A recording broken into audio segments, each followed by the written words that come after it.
Today, we're going to be sitting down with one of Sahara's latest gaming cases, the C500 series mid-tower PC. It comes to shelves boasting an array of cool features that include 3 sides of tempered glass, a ton of mounting points for fans, water cooling accessibility, decent cable management options, and much more.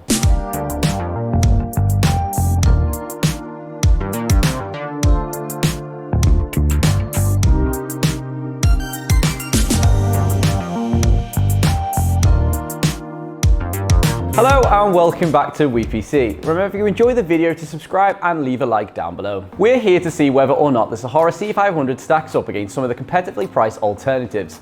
We're also going to be looking at what it's like to build in and closer look at the features and whether we feel it's worth your hard-earned cash. So, with all that in mind, let's jump into it. On first impressions, the C500 looks fairly decent. It offers 3 tempered glass panels from the front, side and back, which creates a sleek and refined aesthetic. A huge plus for me straight off the bat. The glass is of a decent quality and offers a much more luxurious feel than the price tag would actually suggest. To remove the front panel, you can simply pull it from the bottom with force. This gives users access to the mounting position of the fans. The I/O ports have been positioned on top of the case, which gives the front a stylish final look. As you can see, there's a large gap between the front glass panel and the start of the case. This allows a decent amount of room for mounting fans and an AIO cooler, up to 360mm, and shouldn't affect airflow too much. As you would expect from a case at this price point, compromises have been made along the way to keep costs down. For example, the expansion slot covers are breakaway, which means once used you won't be able to reconnect them. Not a huge issue for most people, but certainly something to consider if you swap out hardware regularly. A mounting mechanism has also been implemented in this case, which some people find useful. That being said, I just found it a bit of a pain. The rear fan mount can play host to a 120mm or a 140mm fan, depending on your preference.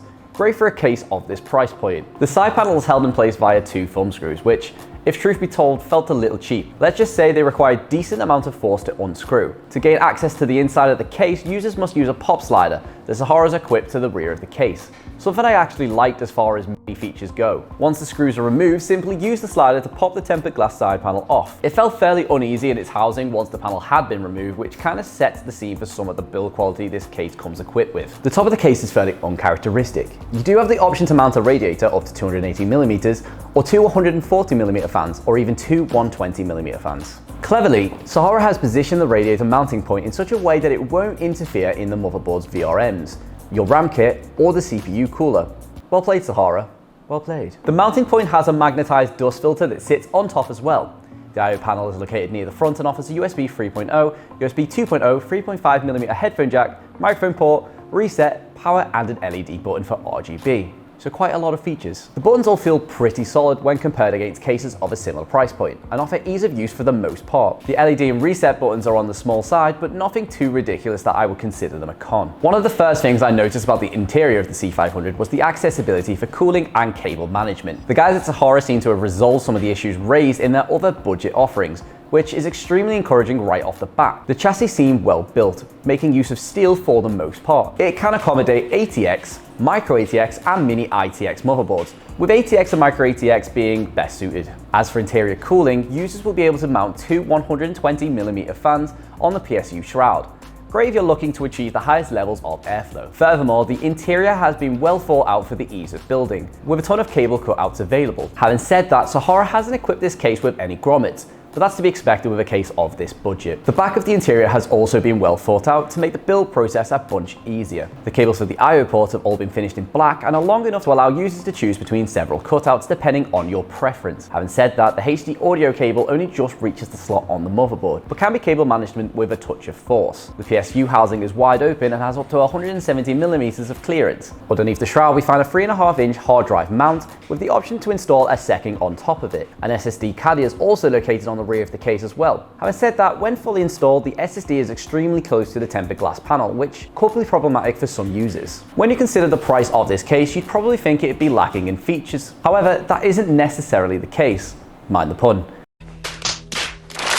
The case has clearly gone through a heavy amount of quality control to ensure some of the older issues got resolved, and at first glance they seem to have done a pretty good job on the design. It was relatively easy to build in and offered plenty of cable management for tidying up at the end. With room for a ton of fans on the front, rear, base and roof, this case also made cooling a real joy. There was a small issue when trying to feed the CPU power cable through the cutout, but apart from that, it was fairly uneventful. Now, Sahara says that this case has been designed for water cooling in mind, which is great. It has mounting points for a reservoir of up to 200mm. However, having used this case for a build myself, I'd feel pretty confident in saying that this probably isn't the case to go for if water cooling is high on your agenda. Water cooling is an expensive thing to achieve, and for me, you probably want to get a case that's a little more premium and that has the additional features needed for water cooling. That being said, it does offer the option of water cooling, which similarly priced cases steer well clear of. Depending on what package you decide to go for, one of the big pluses for me were the fans. Whether you go for the 4 120mm or the 3 140mm kit, you're going to be more than happy with the airflow and RGB they provide.